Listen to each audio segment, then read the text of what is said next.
Hello friends, तो चलिए हमने जो है लास्ट वीडियो में किया था कि बुद्धि का पास मॉडल किसने दिया था। तो पास दास, ठीक है, ये दिया था जेपी दास ने।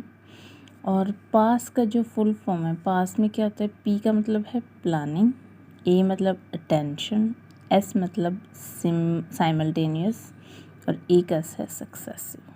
ठीक है, इसको बोलते हैं पास मॉडल। इससे ज़्यादा कुछ नहीं पूछते। अब नेक्स्ट है, देखो, बुद्धि मापन की विधियाँ। ये तो आपके इतने थे सिद्धांत, अब है बुद्धि मापन की क्या क्या विधियाँ हैं। तो ये देखिए, आपको ये टेबल ना पूरी अपने माइंड में छाप लेनी है एक तरह से।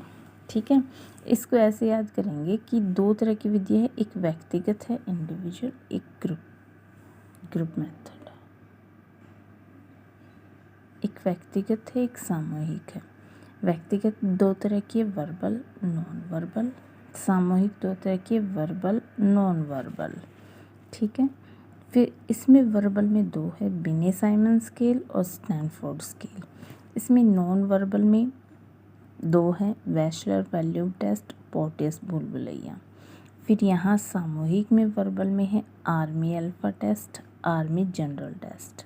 और नॉन वर्बल में आर्मी बीटा टेस्ट है और शिकागो परीक्षण है। ठीक है, जैसे जैसे मैंने बोला है बिल्कुल एक दो बार बोलोगे याद हो जाएगी। उसके बाद है ये वाला मोस्ट इम्पोर्टेंट, जो पीजीटी के एग्ज़ाम में पूछा जाता है, रेवन प्रोग्रेसिव मैट्रिसेस। अब तो देखो सीधा सीधा पीआरटी में पूछा जा सकता है, टीजीटी में कहीं भी पूछ सकते हैं। ये रेवन प्रोग्रेसिव मैट्रिसेस बुद्धि का टेस्ट है, ये याद रखना। आपको जो है दे देंगे ये पर्सनैलिटी, ऑप्शन में दो तीन मिलेंगे ठीक है, दो तीन चीज़ें मिलेगी, लेकिन आपको याद रखना है कि रेवन प्रोग्रेसिव मैट्रिसेस बुद्धि का है। एक है नैन्सी बेले, ये भी बुद्धि का है। एक अलेक्जेंडर का पास अलोंग टेस्ट है, ये भी बुद्धि का। एक मोस्ट इम्पोर्टेंट है सांस्कृतिक मुक्त बुद्धि परीक्षण, कैटल ने दिया है, बहुत बार पूछ लिया जाता है।